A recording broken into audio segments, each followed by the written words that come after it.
And welcome back to Real Reds Talk, the number one independent fan channel dedicated to Manchester United. And it's almost time for return of the mighty Reds. United are back in action a week today, but we're not doing a Burnley preview just yet. However, we are going to discuss Jadon Sancho, his individual training program, some quotes from Erik ten Hag and his form this season. A few things coming out from the Athletic about the Glazers. We're going to touch on that. And a little bit of transfer news to end the show with in regards to your number 9 kind of striker situation. We're definitely going to touch on that. But first, I need to introduce our guest. So, Mr. Shreya Singh, how are you, sir? Yeah, I'm doing fairly well, Nick. How are you doing? Yeah, really good. You looking forward to the game tonight? Yeah, definitely. I think now that pretty much both of our favorite nations are out, we can watch it with completely different perspective. Definitely, yeah. I'm going to be enjoying it from a neutral point of view, definitely. We've got Daniel Raj back on. It's been a minute. How are you feeling after that messy performance last night, Dan? To be honest, not that great because I'm a fan. But yeah, really, from the footballing fans' perspective, I enjoyed that performance. But I hope France wins the World Cup. Yeah. But why does that not surprise me in the slightest? Yeah, don't forget, guys, you can subscribe to our wonderful YouTube channel by just a simple click of a button in the bottom right-hand side of your screen. Be sure to leave a like on the video as well if you're feeling extra generous. We're going to jump straight into it, lads, because we are aware that the game is on at 7 o'clock. So we will we'll get through it as quick as we can. Now, Jadon Sancho is currently working on an individual program in the Netherlands where he's training alone at North Brabant Amateur Club, OGC Rosmalen. Never heard of him. Obviously, he was left out of Gareth Southgate's 26-man World Cup squad after a loss of form. And when a World Cup, obviously, a World Cup only comes around every 4 years. So it's going to be a tough one for himself to take mentally. Of course, we know that. Ten Hag said there's huge competition with England. He said even at the World Cup, every game is difficult to know who starts because there's so much talent in the offensive line. When you don't show it week by week, you can fall out of the squad, which is what's happened. Just a quick one on this, Shreyas. Do you think Sancho on form, fully fit, fully firing, would he start in the England squad for you? Or would he still be a bench option, do you think? I think Jadon Sancho in his, I would say, best of his form, I think he definitely starts for England because I don't think when it comes to the offensive side of things, England have as many wing positions. Like you can say that Phil Foden is a very very decent creative option, but except Phil Foden, you've got Raheem Sterling, you've got Marcus Rashford, and both of them are pretty direct when it comes to the way they actually play. Saka is actually really good as well, but I think when it comes to pure creativity, I think Phil Foden and Jadon Sancho are pretty much the best out there because when they are I mean, we've seen Jadon Sancho what he can do when he's in the best of his form. We've seen Phil Foden the levels that he can reach when he's when he's performing at the full level of his potential. So I think definitely he gets a start if he is in full form for England, but right now things are definitely a bit too tricky for him. Yeah, certainly. And he hasn't played for United actually since October the 22nd because he was ill and missed the final 4 games before the winter break as a result of this. We've also seen, whilst the World Cup's been ongoing, he's took a break from social media, Instagram, and blacking out his Twitter or something like that. And Erik ten Hag said he will return to the first team duties when he's ready physically and mentally. So a lot of things surround this kind of mental aspect here. Dan, I wanted to ask you, how important is it from a fan perspective to maybe approach this with a little bit of empathy? Because Jadon Sancho is obviously suffering from a bit of, mental health. He's blacking out from social media. He's gone on his own individual program. He's not with the team. So it seems like he's suffering kind of mentally, doesn't it? Yeah, it seems like he's suffering a lot in his personal life. Not sure what actually the reasons are. Could be some personal reasons. But yeah, this has to be dealt in a different way because this is something which is very sensitive area when it comes to mental health, and these people who are suffering from the mental health should be dealt in a different way, or maybe a polite or a very sensitive way. And mental health is a very dangerous disease, and mostly it's not considered as a disease, but I would say it's a very dangerous disease, and because people don't share it outside and then suffer alone and go deep, very deep in the dark in their own life. But if it is recognized in the early stages of that, then it's very good. And also the people around him has to understand his situation and has to deal with him in the right way. And I think Ten Hag is dealing on this situation quite well. Yeah. Yeah, not exposing him to the to everything outside, but keeping him safe from the outside environment. And that will actually help him to find his way back into the team and the performance. And on the physical side of it, I can also see that he needed some individual training to come back to his performance, what he was in Bundesliga when he was playing in Dortmund. But yeah, at the same time, we have to deal with it in a very different way. And I'm happy that now it is a break time where United are not playing, and he will get a lot of time to recoup on these things. Yeah, the thing is, because what people tend to throw at footballers is, oh well, they earn a lot of money, so they should just shut up and put up or whatever. But at the end of the day, they are still human. Jadon Sancho's only what, 21, 22? Still a young kid. Like I can remember if I was at that age at Manchester United, one of the biggest clubs in the world, when all the scrutiny and attention's on you, it's likely going to get to you at some point, unless you're absolutely a robot and it doesn't affect you. We've seen it affect some of the superhumans like Ronaldo. So it's bound to affect young kids like Jadon Sancho. So I hope he comes back fit and fighting. And in regards to that, Shreyas, Ten Hag got asked, will he be back for the Burnley game? I said, He said, I don't think he will be back this week. No, we want to bring him back as quickly as possible, but I can't give you a prognosis of when that will be. Sometimes there are circumstances with fitness and mood. We got a drop of quality level, and sometimes you don't know why or what is causing that. That is what we are doing now to try and get him back there. It's a combination of physically and mentally. But for you, what's changed about Sancho's form? Like for one, from what he was doing at Borussia Dortmund to what he's doing now, what would you pick out? I think there are two things. I think one is definitely has to be stability, and the second thing is there isn't, up until now under Ten Hag, I would say it's different, but before Ten Hag, I would say there wasn't really an identified game plan for our attacking side. Whenever we used to play, when last season Jadon Sancho actually came, he used to struggle for minutes and in the beginning of Oli's reign.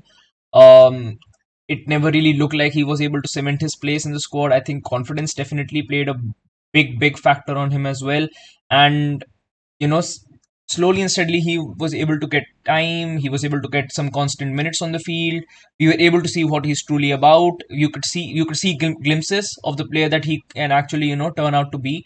But and at the start of this season as well, he looked really decent. I think in preseason, him, Rashford, as well as Martial, they looked a really commanding front three during preseason. But after the first 3 to 4 games, it was like the quality was just dropping and dropping and dropping, and it was dropping even on the when it came to his work rate, because we could see him just jogging about the pitch, not even making runs, just standing there being a static player. So definitely there was a big quality drop off. And I think at Dortmund, the work ethic and the standards of the which are set down by the club as it is are so concrete that the players don't really have any other option but to play.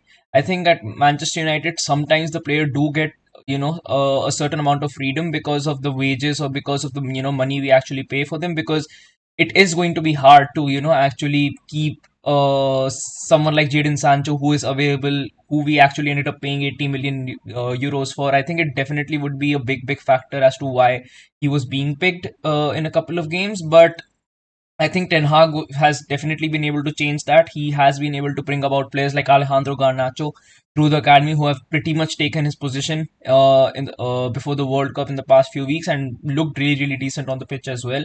So yeah, I think definitely it is going to be really hard for Sancho to actually make a cut into the squad. He needs to definitely earn I would say the confidence of the manager back in him, and accept that. I think once again, being a Manchester United player compared to other teams, I think any player who comes in for that amount of fee carries a big target on his back. And the moment they fail, the moment people just start to see that their performances are dropping, the media completely hops on them. They Especially, sorry to interrupt you Yeah. there, Trey, especially when you see like Anthony's coming for a similar exactly, price yeah. and he's done really well, then people start comparing them, don't they? Yeah, and I think it definitely has been the order since we signed Sancho. Like right now, Sancho's quality is dropping. People are slandering Sancho. If Anthony has a rough couple of weeks, we'll see the same happening to Anthony. And overall, sometimes I would say in a matter of time, it will get to Ten Hag as well. That Ten Hag maybe isn't the right man. We've seen that happen to so many different managers and so many different players that we've signed. And like you said as well, Sancho is just 21 or 22. So for him to handle this sort of stuff week in and week out, it is definitely, going to be really hard for such a young person like him, who's moved for, that amount of a fee and is right now actually struggling to actually make himself a starter in a squad itself. And then with the hate and with all the, criticism that he gets off the pitch as well, it does get hard for younger players at times. And yeah, I think right now what he can do is just keep his head down, get his fitness levels up, try and reinvent his game a little bit, and actually prove to Ten Hag that he could still be the guy for him. Because if he doesn't, then we might have reinforcements coming in the summer. We've got Marcus Rashford, who looks to be in sublime form. Exactly, Gakpo in there as well. You've got a young gun in Alejandro Garnacho in there as well. So those are three options in that left wing position itself without Jadon Sancho. I had to get Gakpo in there, just Yeah. had to throw it in there just as a suggestion. But I like the point you make, Shrez, about the fitness as well, because there's been so many games where we've done watch-alongs and we've said Sancho always gets taken off in the 60th and the 70th minute, and it must be a fitness issue. He must be struggling with that. But I also remember a situation where Jesse Lingard was going through, was struggling a little bit with his mental health, and before anyone knew what was kind of going on, they was all kind of jumping on his back and jumping the gun and saying like, why is he doing this? Why is he doing that? And it comes to fruition that he's had to look after his daughter in tough situation, or something's going on with his mother and things like this. So I think we approach it with empathy, give him time, give him patience, and hopefully he gets back. I imagine as a fan base anyway, we're all behind Sancho. Let's hope he can recapture his form, because he's a special talent and he should be playing regular for us. I fully believe that. So we'll keep a close eye on that. But I want to park the topic of Sancho for now. I want to get into the Glazers and the financials. Just go on. Sorry, Dan. Sancho, I think most probably I don't see us buying any striker or attacker in the January, because the price tag would be very high for all the players. But at the same time, we can see that since Ronaldo is gone now, Sancho might be of good use, because as a striker you will have then options with Rashford and Martial, and then you have to choose.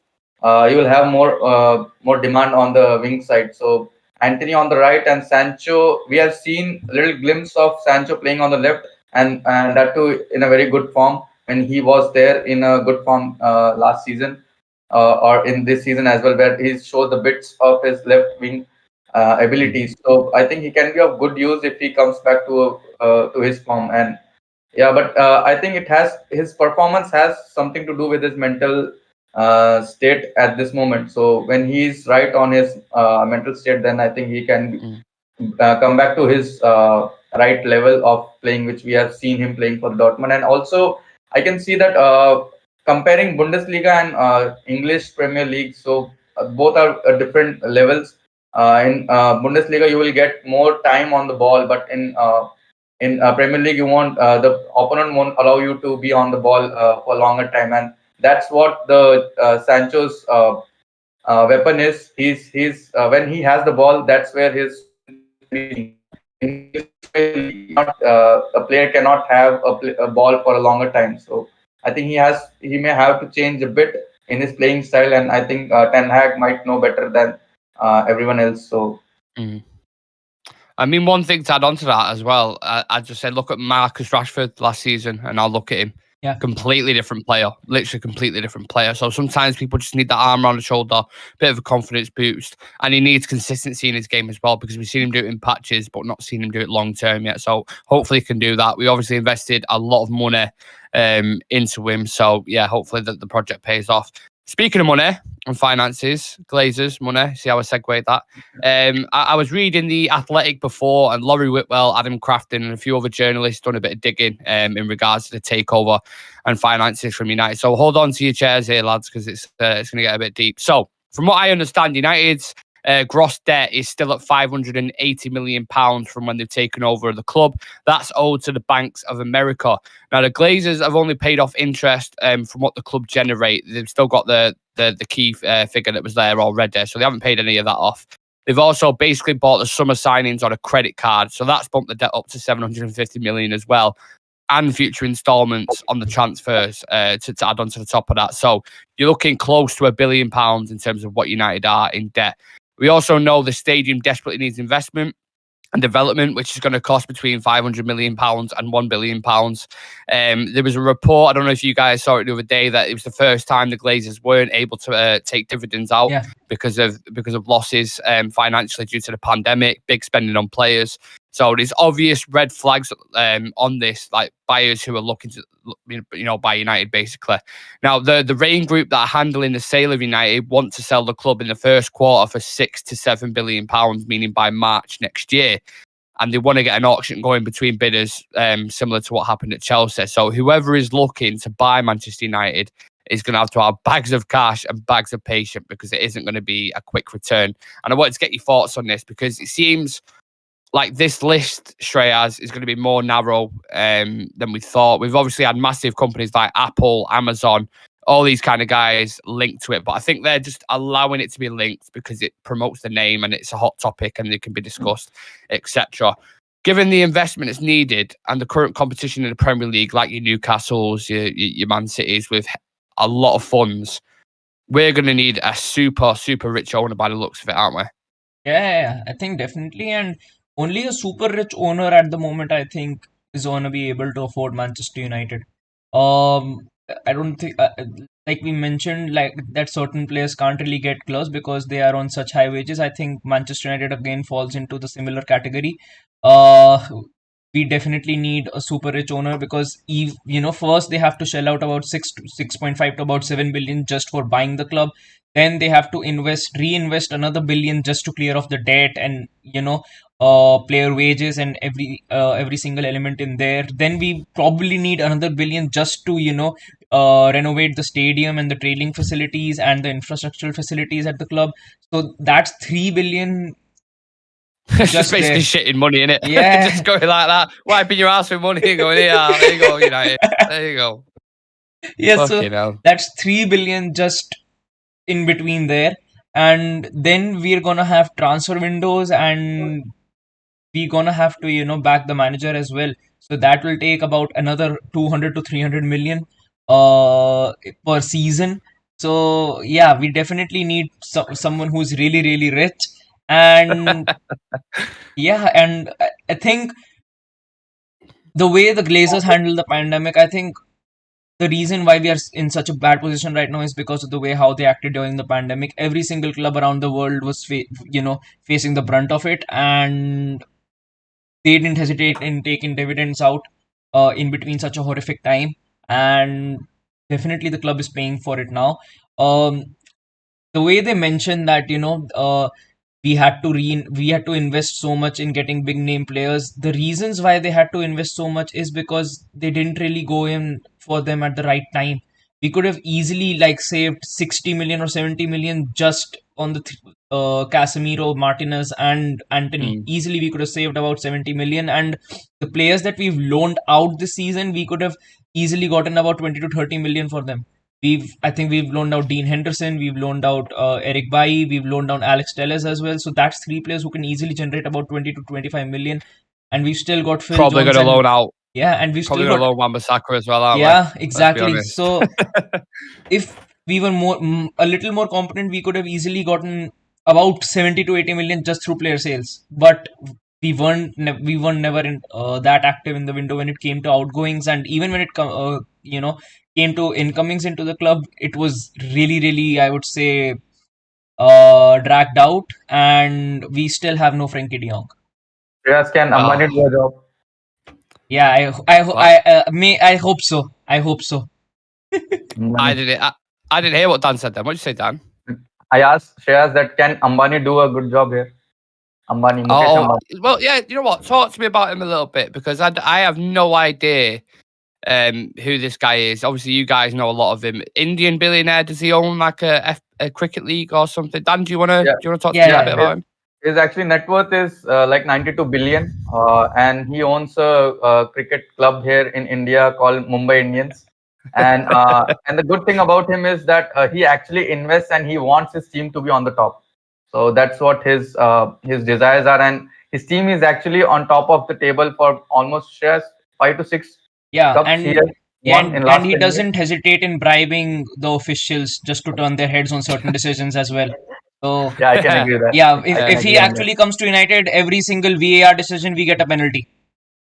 I don't suppose this guy's in Qatar at the minute, is he, bribing officials? Because it seems like that at the minute with these tournaments that are ongoing, these refs. Honestly, did you watch, very quickly on that, did you watch the England and France game? Yeah. I guess you did, right? The referee in that, come on. Yeah. Come on, he's been being bribed or something. That referee reminded me of the ref we had in the Atletico and Manchester United game in the Champions League last season. Yeah, that corrupt ref, who I actually did a lot of digging on him, and he got done for corruption. He actually did got done for corruption.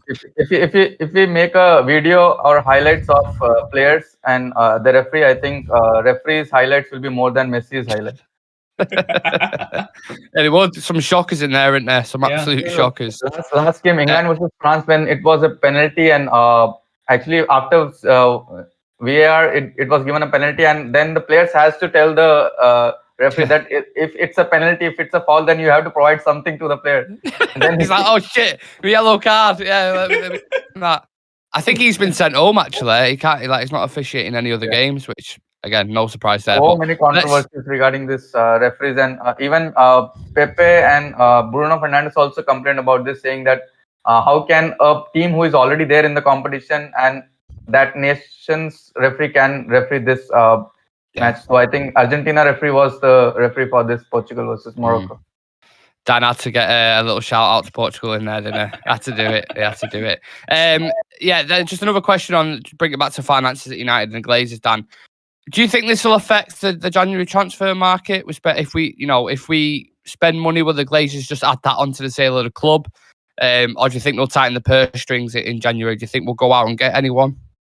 Yeah, I'm really negative on this one because I do not have much hope on having any buying any players.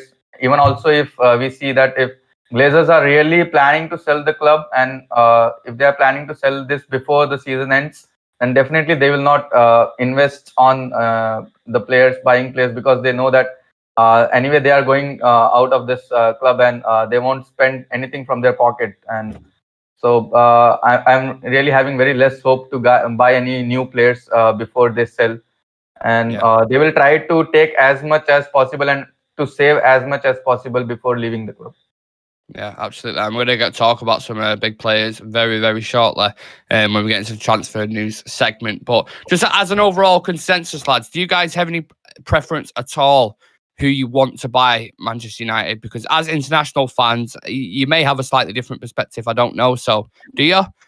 Are you bothered yet? Or are you waiting for clarity on the situation? Talk to me. I think I just want someone who actually understands what this club is all about. I think that's the basic, I would say, norm for any person who actually wants to buy Manchester United should have. And except that, I think the person definitely needs to, have a sense of actually what he's coming into. Because right now, whoever walks into Manchester United, he really needs to have a, thick skin. He needs to have a strong head. So it's going to be tough. So I hope that someone... You say thick skin and a strong head? Did you say? Yeah. I don't know why I thought of Casemiro then as soon as you said that. Thick skin, a bit of a strong... Not Dan, but you know what I'm saying. Casemiro, you know what I mean. But I think definitely he's definitely going to need thick skin, I'll tell you that for free. If we have to phrase it in one line, I would say that owners needs to be super rich Manchester United fan. Yeah. I think Dan's put it absolutely perfect there. Super rich Manchester United fan. And let me tell you, there isn't many of them who can compete with we talk about the funds that Newcastle have and City have. There isn't. I don't think there's a super rich United fan who's got 300 billion in the bank. I really don't think there is. I think is that Jim Ratcliffe. So Jim Ratcliffe, of course, but he's worth 30 billion. I think his company's worth 60 billion. Can he compete with the wages that City and Newcastle are going to be offering? I'm not sure about that. It's like if a person is planning to buy a land or buying a property, and he will see the property and say that the initial investment is more on this property. Why should I go for it? Yeah, exactly. You're going to have to spend a lot of money to get the return. It's going to be a long return in terms of like 10, 15 years down the line. But we know United, the global entity it is, it's pretty much guaranteed to double in value, I imagine, in 10 years' time, if it stays within that Champions League spot there or thereabouts. So we'll see what happens with that. Let's dive into some transfer news then. Transfer news is always interesting to talk about. I want to talk about, in particular, number 9 situation and the current whispers going around amongst journalists. I'm going to talk about one striker in a second who I know Dan's thinking about right there. So I'll go through the list. Let's see him. All right, João Felix. Will Atletico loan him? Gonçalo Ramos, 100 million in January. Morata, stopgap. Gakpo as a striker, Memphis Depay. Can't stop thinking. Anyone who's seen it, right? Not anyone who's seen it. I hope you haven't seen it, but if you've seen the leak of Gonçalo Ramos, he's drove his price down by about £50 million instantly because he's been linked with the move to United, and he's gone, you know what? I'm going to do something on video. I'm not going to say what the video is, so if you want to go see what it is, that's completely up to you. I just got a reminder of the graphic, the image which I sent in the group. Yeah. Ronaldo. In trading. And then the last couple of ones, we've got Memphis Depay, Sesko, and Rafael Leao. So, personal preference. Who do we go for out of that list? Oh, João Felix. I would go for Gakpo. But I thought you don't want a winger as a striker, Dan. But the options which you have given, I think in those options, I say Gakpo, because Gonçalo Ramos, I think he still needs some time to prove himself.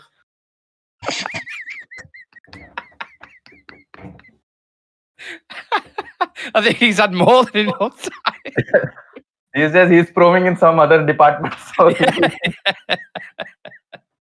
yeah. Oh. Okay, no. I think he's super excited about the opportunity of joining Manchester United, judging by the video. Oh God, 100 million as well. No, thank you. No, thank you. I don't fancy spending that much. The price tag is too lot for him because with one hat trick we cannot judge. It's just the price tag's too large. Did you say? Oh God! This is getting silly season now. I should have mentioned him last. I should have gone through the list and then. I think he was mentioning about his release clause, Dan. Yeah. Not his penis. You mentioned release clause.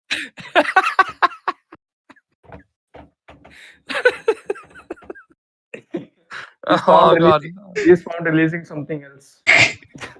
Yeah, he's definitely released past seasons. Yeah, the reason why I picked Gakpo is when I've seen him playing in World Cup, I've seen him most of the time in that striking role or in the positions where he's scoring goals. So I would like to have that type of player in the team. I know that he is a winger, and I don't like a winger as a striker, but with the options we have, I think Gakpo can do the job of a striker. That's what I believe. But who would you rather have there? Would you rather have Marcus Rashford there, or would you rather have Gakpo? So if you bring in Gakpo, do you then move him over to the wing, or do you then Marcus Rashford take that left-hand spot? Or would you just switch it up depending on the game? Yeah, I think I will start with Gakpo as a striker, but yeah, definitely they can switch positions if the game demands for that. But yeah, because I've seen him in the World Cup, I've seen him that he can score goals with his heads and play as a striker. So he's still very young to tune into that striker role, and Rashford has already passed that age of changing into a different role. So that's what I believe. But yeah, Gakpo can be tuned into a striker at this moment of his career.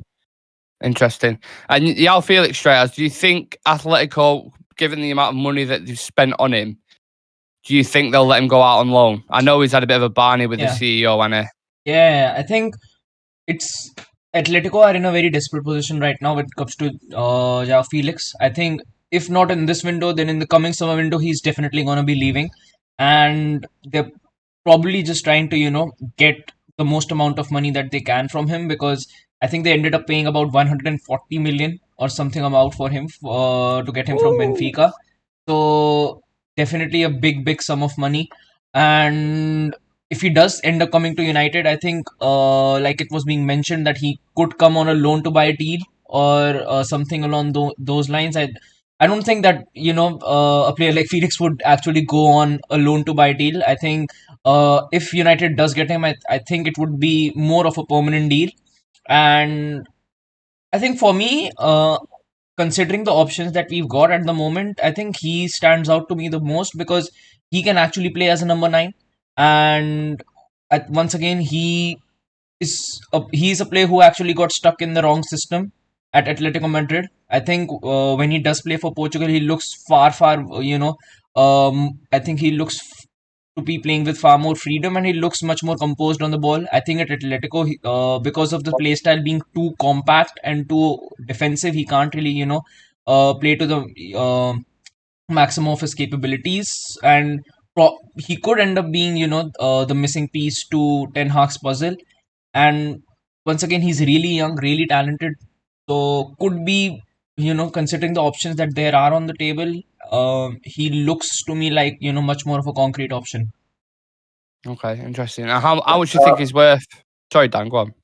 Yeah, but I like Felix, but at the same note, I'm not having that confidence that he can play as a striker in a Premier League, because of his body stature. But in I Portugal, in Portugal he plays mostly on the wing side and not as a striker. So he's a player to have in the team, but not for the striker role. That's my opinion.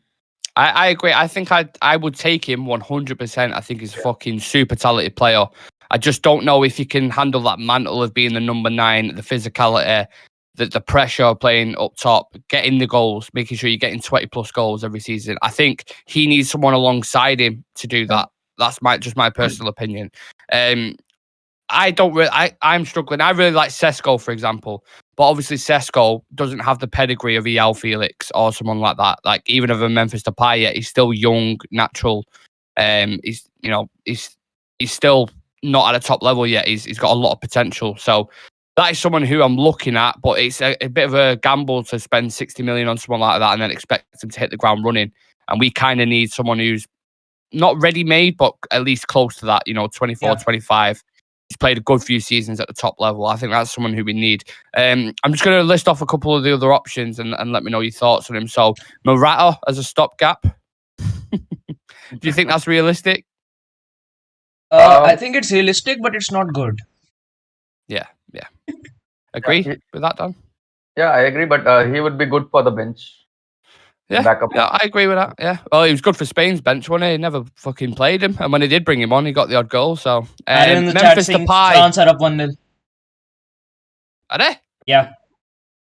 Oh, Theo Hernandez. Ooh, interesting. My edit that I was talking about before the thing should be all right. Fingers crossed. I'm just checking on the thing to see who's got the assist. 1-0 up already. Yeah. 5th minute. 5th minute. Yeah. You know what, as well, Morocco have that style that if they keep a clean sheet, keep it tight towards the end, they can nick it. Yeah. But you get a goal against them, they've got to be a bit more open then, and then that plays into France's hands. So I think it's going to be a difficult night now for him. But regardless, they've done fucking incredibly well to get where they are. A couple more here. So Rafael Leao. Do you like what you saw him for Portugal, Dan? If you're considering for a striker, then a big no. But for playing as a winger, I think he has that potential. But to be honest, I'm still yet to see that level of his, because for Portugal, he was good in this World Cup whenever he has come on from the bench. But previous to that, I haven't seen much of him whenever I seen him playing for Portugal. But yeah, still need to see more. Sorry, I don't know what Shreyas was doing then. The thing, your arm was going like that. Was you itching your leg or something? There was a Student Gonçalo Ramos. Oh.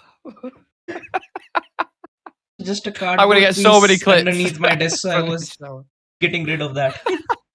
Yeah, that's You what they all remember, say. Nick, yesterday Messi was doing with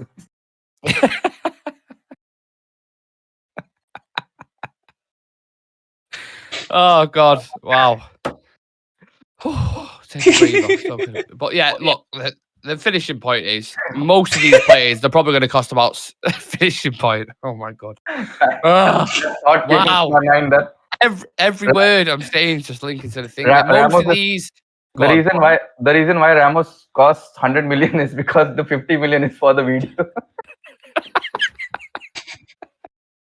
It's included in his contract. You know how they're going to do the kit signings? Yeah, they only do like a shake in the hand when they're doing when they're holding up the shirt and stuff.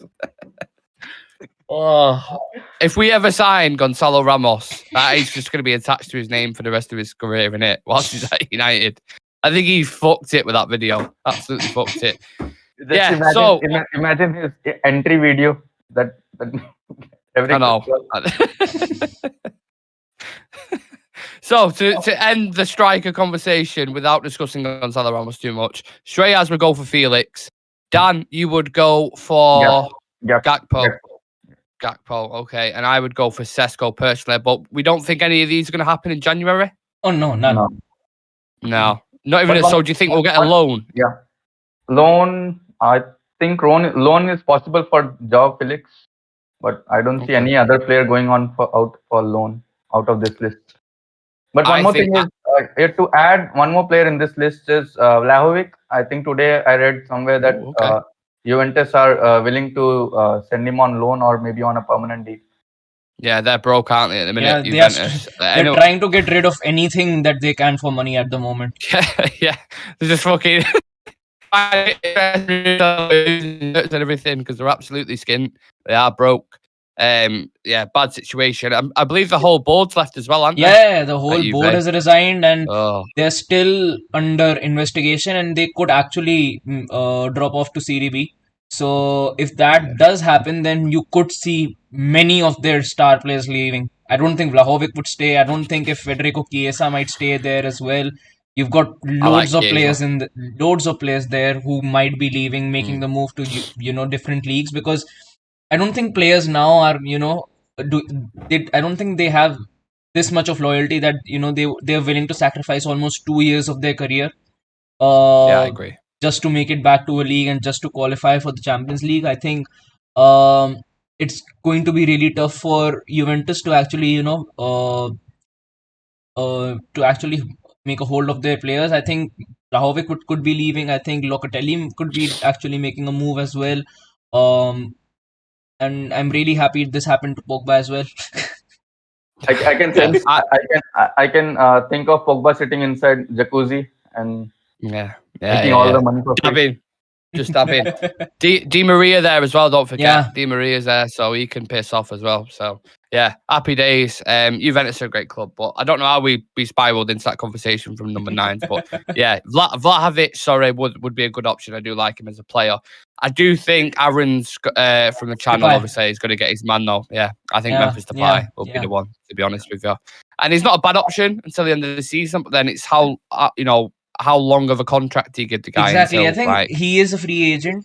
So I think United could actually make a move for him. But I think if you do make a move, it shouldn't be with the motive of making him the starting number 9. I don't think he's the guy to actually who actually fits that role. I think we do need to go in for a concrete striker. Even if we end up signing Depay, he could be a good option to have on the bench. He could he could actually prove to be a sort of player who could play in multiple positions, like if as a false 9 as well, off the wing at times, or just as a cam.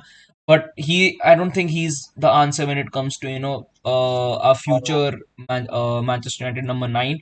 And if we do go in for him, I don't think it would be because Ten Hag wants him. Because if Ten Hag actually No. wanted him, we would have already gotten him in the summer. Because during the summer as well, he was a free agent.